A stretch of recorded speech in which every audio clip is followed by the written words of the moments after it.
This is Sunday, the 5th of October, and our topic for our lesson study today is Second Chance.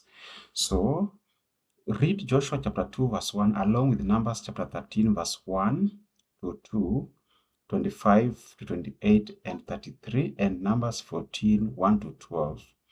Then, why would Joshua start the mission of conquering the promised land by sending out spies?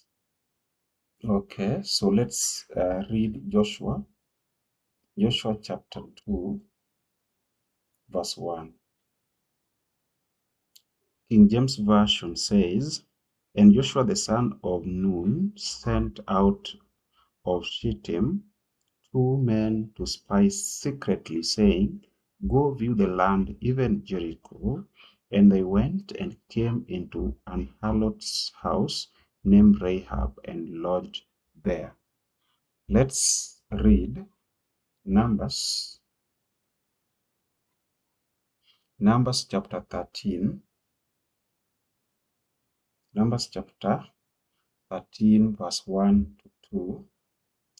It says, "Now Joshua was old and stricken in years, and the Lord said unto him, Thou art old." Sorry, that's not Numbers.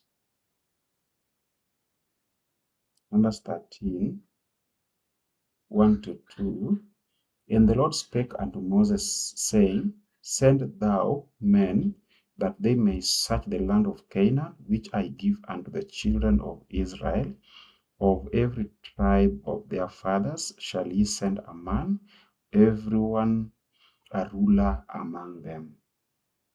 Let's see verse 25 to 28 of the same chapter 13. 25 says, "And they returned from the searching of the land after 40 days.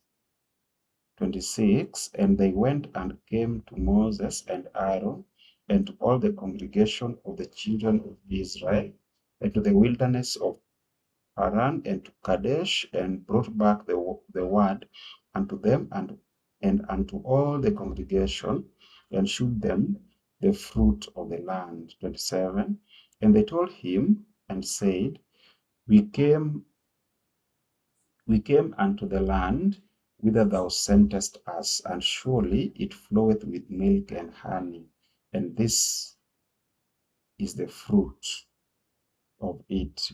28, "Nevertheless the people be strong that dwell in the land, and the cities are walled and very great. And moreover, we saw the children of Anak there." Okay, let's read 33. Verse 33 says, And there we saw the giants, the sons of Anak, which come of the giants, and we were in our own sight as grasshoppers, and so we were in their sight. Let's read Numbers chapter 14, verse 1 to 12. Numbers 14, 1 to 12. Verse 1 says, "And all the congregation lifted up their voice and cried, and the people wept that night too.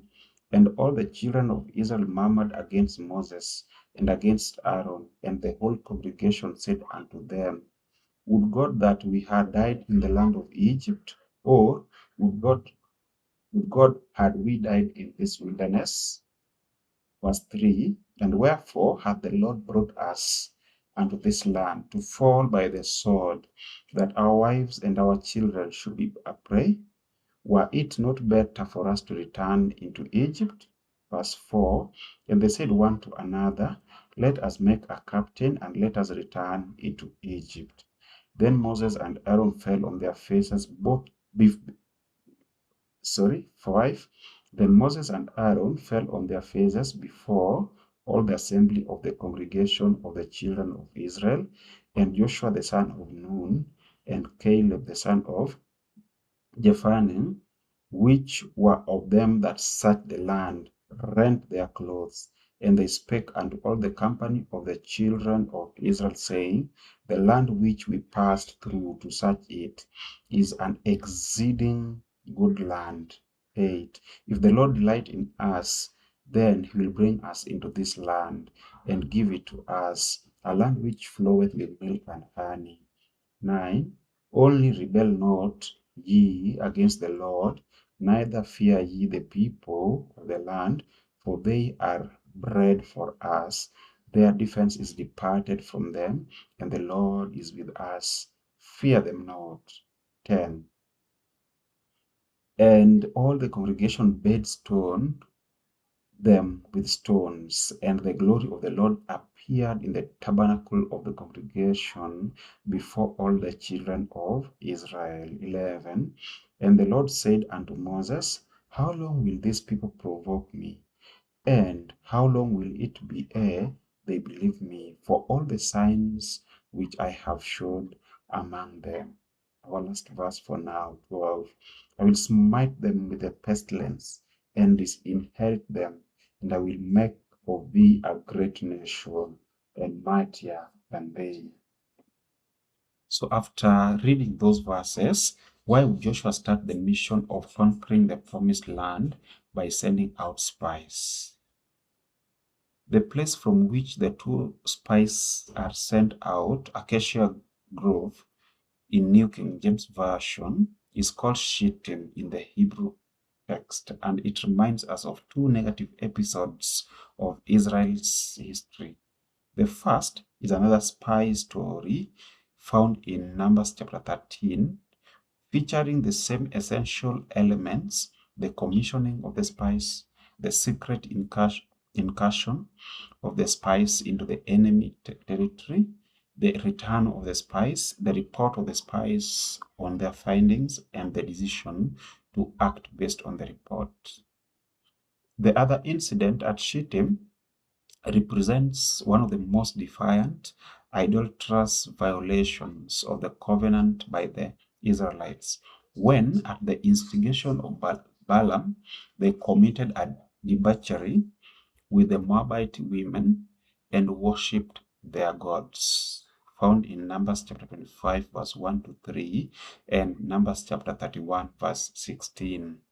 In this context, the name Shittim creates an extraordinary tension as to the outcome of the whole story.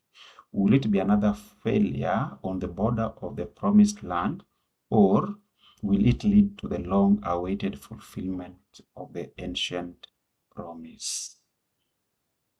Read Joshua 18, 16 to 18, 25 to 27, and John chapter 21, 15 to 19. Will not read this. I will ask you to read this at your own time. What parallels do you discover between the second chance given to Israel as a nation and to Peter as a person? Now, God is a God of second chances and more. The Bible calls the second chances and more grace.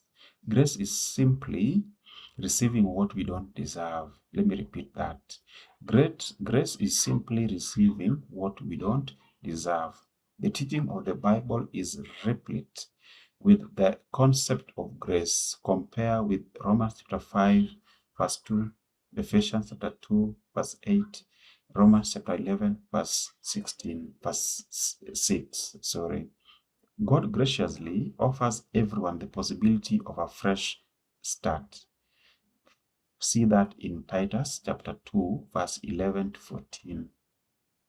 Peter himself experienced this grace and urged the church to grow in grace. See 2 Peter chapter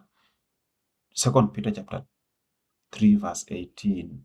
And the news gets even better. We get much more than a second chance, don't we? Where would we be if we didn't? Our question for today. Think about the experience of the Israelites when given a second chance to enter Canaan, and about the grace extended to Peter after he denied his Lord. What should these incidents teach us about how we should extend grace to those who need it? Let me repeat the question. Think about the experiences of the Israelites when given a second chance to enter Canaan, and about the grace extended to Peter after he denied his Lord. What should these incidences teach us about how we should extend grace to those who need it? That is the end of today's study. Today is Sunday.